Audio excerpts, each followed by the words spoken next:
नमस्कार, बहुत स्वागत है आपका। मैं हूं आपके साथ ऋतु ज्ञानवानी। इस वक्त सीधी लाइव तस्वीरें आपको दिखाएंगे। स्वच्छ सर्वेक्षण 2022 दिल्ली में कार्यक्रम आयोजित किया गया है। दिल्ली के ताल कटोरा स्टेडियम में यह कार्यक्रम हो रहा है। ये लाइव तस्वीरें आपको दिखा रहे हैं। के साथ मिलकर सभी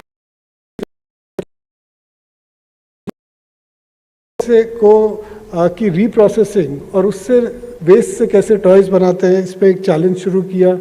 पिछले 2 दिन से यहाँ पे टेक्नोलॉजी का जो आपने एग्जीबिशन अभी देखी, इसका पार्टिसिपेशन चल रहा है।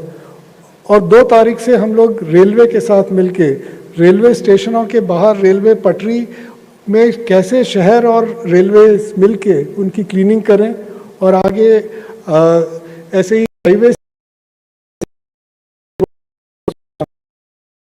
स्वच्छता में बात किया। मुख्यमंत्रियों की सौगात दी है। 68 करोड़ से ज्यादा की सौगात मुख्यमंत्री द्वारा दी गई है। शिकायत ज्यादा आने पर सुधार करने की चेतावनी भी दी है। पटवारी को शिकायत मिलने पर जुआ सट्टा पर रोक लगाने के लिए भी एसपी को निर्देश दिए। जुआ सट्टा पूरी तरह से बंद कराने के निर्देश दिए गए हैं। जिला अस्पताल में सुधार लाने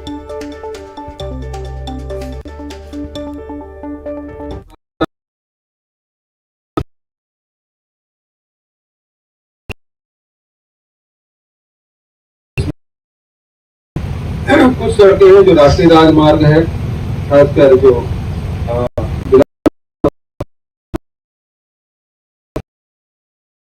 है और इधर रायगढ़ है, इस तरफ सड़कों की हालत खासकर नेशनल हाईवे बल्कि राजमार्ग वगैरह की हमने राशि स्वीकृत किया है। बहुत सारे काम,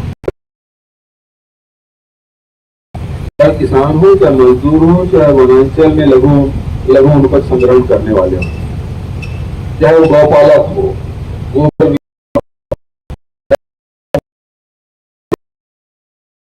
बड़ी बात मैं देखा है, महिलाओं में तो उत्पादन कर रहे हैं और उसके हाथ में जब पैसा आ रहा है तो उसमें जो आत्मविश्वास दिखाई देता है। कवर्धा खबरों पर चुटकी। उन्होंने कहा कि राष्ट्रीय नेतृत्व लग रहना हमारे लिए लाभदायक है, इसीलिए उनको यहीं रहने। टंकी की खरीदी पर रोक लगाने के लिए केंद्र सरकार पर टंकी के निर्यात पर रोक छत्तीसगढ़ के हितों के लिए नुकसानदायक।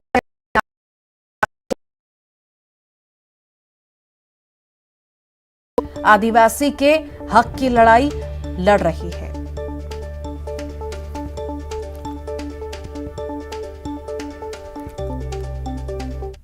सिंह को केंद्रीय नेतृत्व है, उसको लगातार पीछे धकेल रहे हैं, नए लोगों को सामने ला रहे हैं। व्यक्तिगत तौर से कहें रमन सिंह जी का राजनीतिक भविष्य के लिए तो उनको राज्यपाल बन जाना चाहिए। मैं नहीं कह रहा हूँ, मेरे लिए कांग्रेस के लिए तो लाभ इसी में है कि रमन सिंह यहाँ रहे, लेकिन यदि व्यक्ति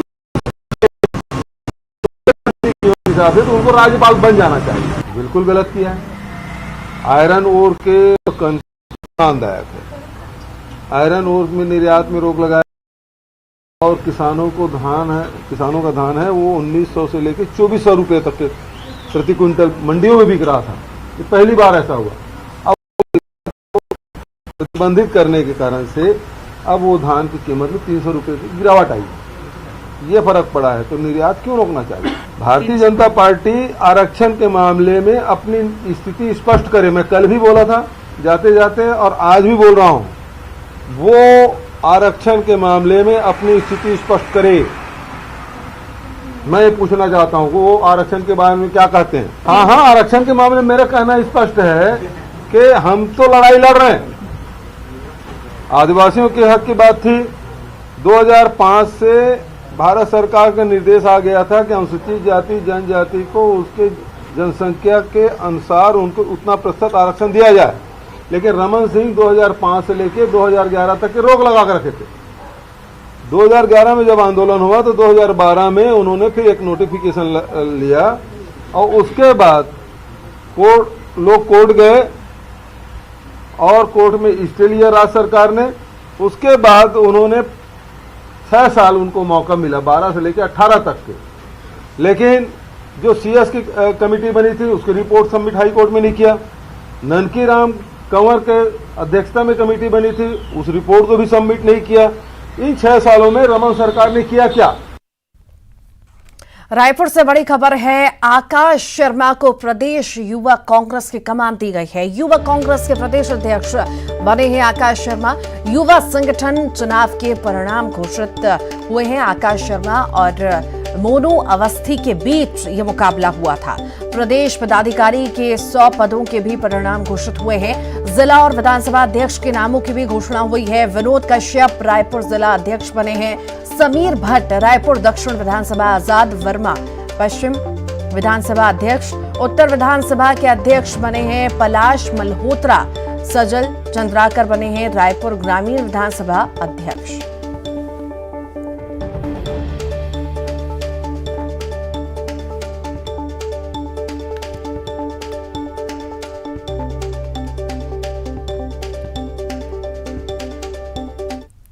बीजापुर से बड़ी खबर है, डीईओ ऑफिस बना है आरामगाह। ऑफिस में सोते नजर आए हैं कर्मचारी।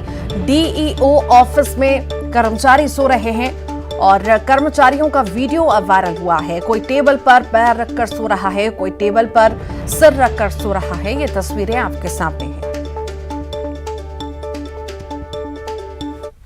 सुकमा जिला मुख्यालय में मां दंतेश्वरी महिला संगठन की ओर से गरबा का आयोजन किया गया, जिसमें मंत्री कवासी लखमा भी पहुंचे। उन्होंने माता रानी की आरती की और मंच से कार्यक्रम की बधाई दी। उसके बाद मंत्री कवासी लखमा ने गरबा भी किया। मंत्री कवासी का ये अंदाज दर्शकों को खूब भाया।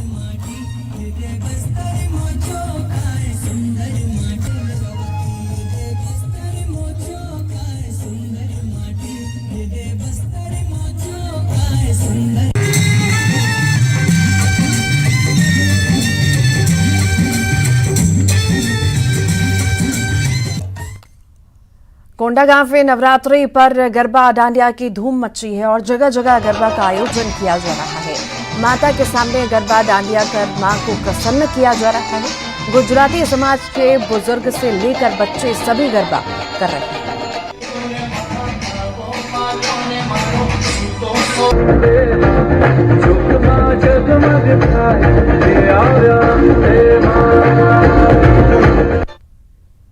बलौदाबाजार की बात करेंगे, जहां पर नवरात्रि की धूम देखी जा रही है और जिले के तहसील कार्यालय स्थित दुर्गा उत्सव समिति की ओर से 17 लाख का भव्य पंडाल निर्माण किया गया, जिसे देखने के लिए दर दर से और दूर दूर से लोग पहुंच रहे हैं। समिति की ओर से 42 सालों से ये उत्सव मनाया जा रहा है और पंडाल की कलाकृति राजमहल की तरह है। पंडाल का निर्माण 1 महीने की कड़ी मशक्कत के बाद किया गया।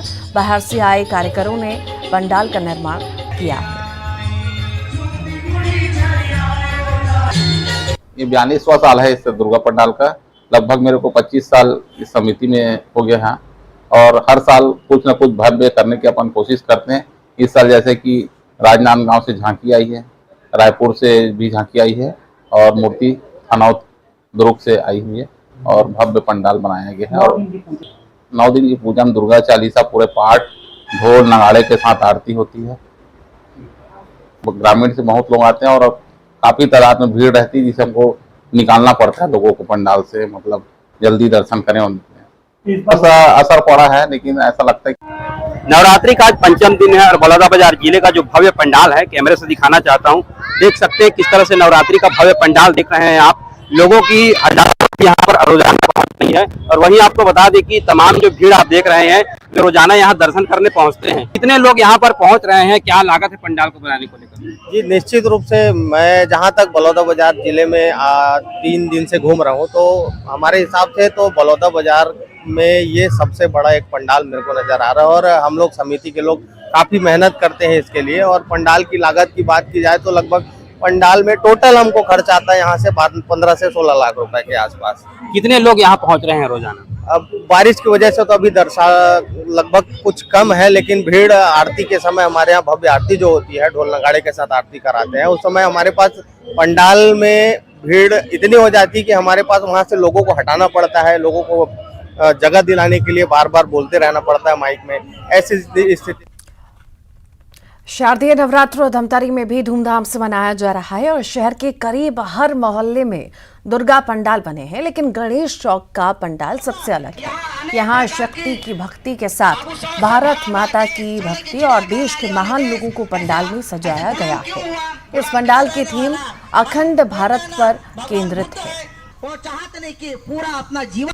दुर्गोत्सव और शारदीय नवरात्र का जो पर्व है वो हमारी सनातन आस्था की बहुत पुरानी परंपरा है। माँ शक्ति के 9 रूपों के 9 स्वरूपों की पूजा अर्चना 9 दिन होती, सबका विधि विधान तय है। इस बीच एक माता और है जो भारत माता है, तो इस पंडाल में भारत माता को भी स्थान दिया गया है। और ये देखिए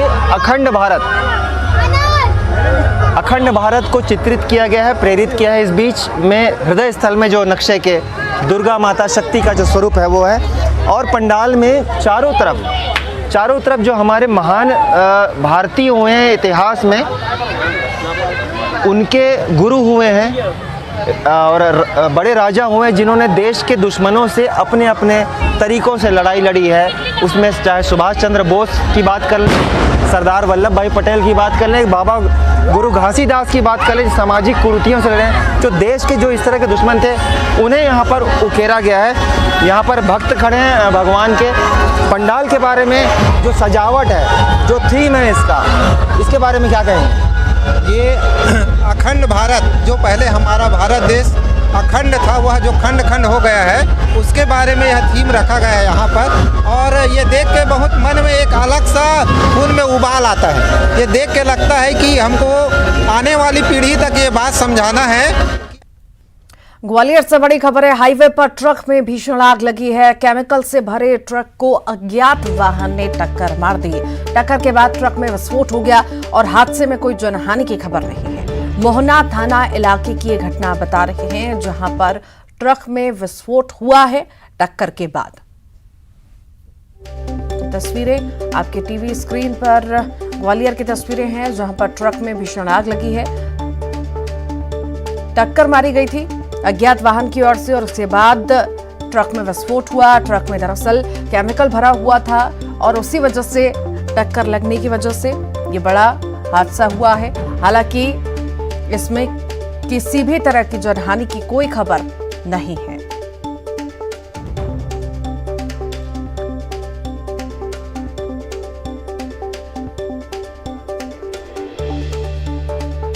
ये तस्वीरें आपके सामने ग्वालियर की ये तस्वीरें दिखा रहे हैं, जहां पर ट्रक में भीषण आग लगती हुई आप देख सकते हैं।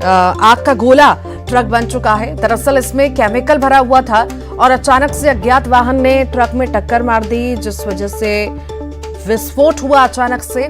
और ये आग का गुबार आप देख सकते हैं, आग का गोला बन चुकी है ट्रक। जिस दौरान ये विस्फोट हुआ उस दौरान ट्रक में कोई भी मौजूद नहीं था। फिलहाल फायर ब्रिगेड की टीम पहुंची और आग पर काबू पा लिया गया है। लाखों के नुकसान की खबर भी है।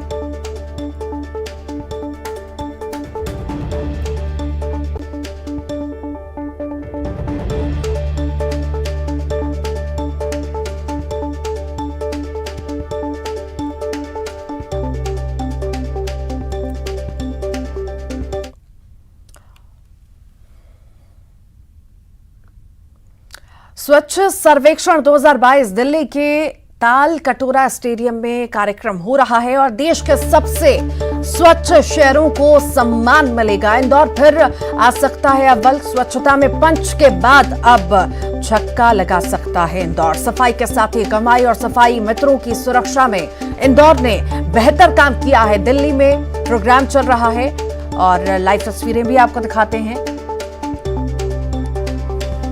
और हमारे साथ हमारे सहयोगी विकास जुड़ गए हैं लाइव। विकास, फिर से ऐसा लगता है कि फिर से खिताब इंदौर के नाम होने जा रहा है, स्वच्छता के मामले में हो या अदर किसी भी मामले की हम बात करें?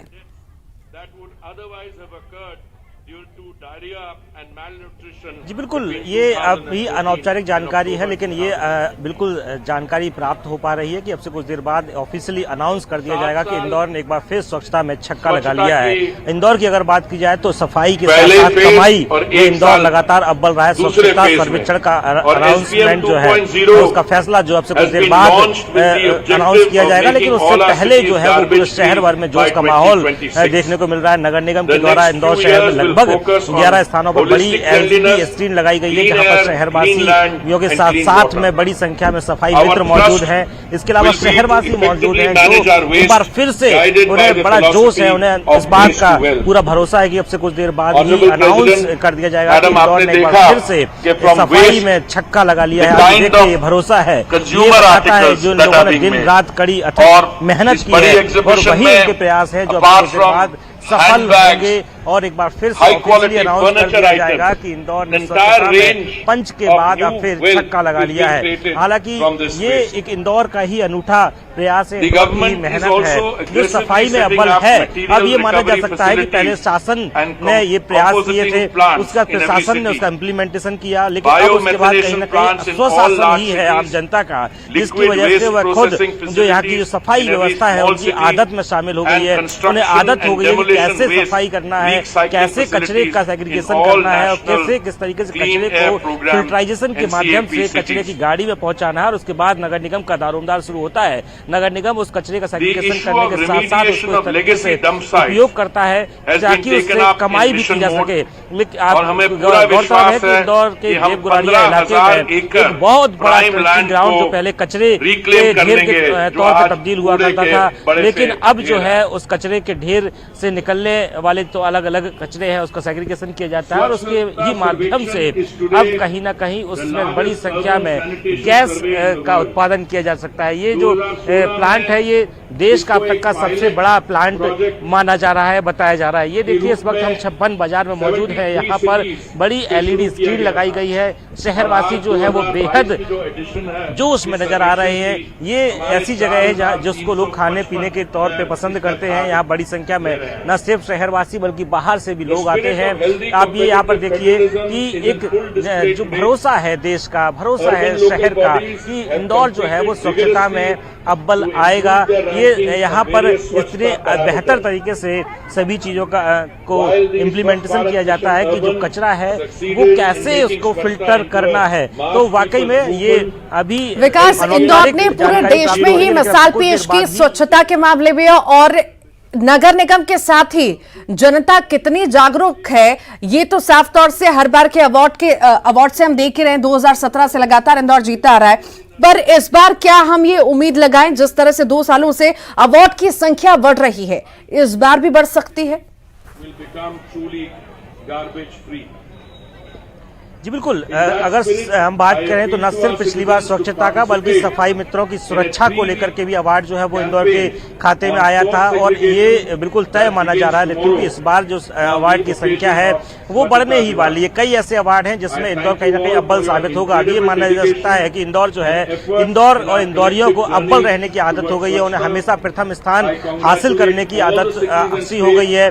अब बस कहीं ना कहीं जिस प्रकार से मैंने जिक्र किया कि शासन, प्रशासन और स्वशासन, ये जो आम जनता जो है, आम जनता का स्वशासन है जिसकी वजह से लगातार 5 बार तक इंदौर जो है वो स्वच्छता में अव्वल रहा, छक्का लगाने वाला है। अब सभी को बस कहीं ना कहीं इंतजार है कि ऑफिशियली अनाउंस कर दिया जाए कि इंदौर ने एक बार फिर स्वच्छता में छक्का लगा लिया है।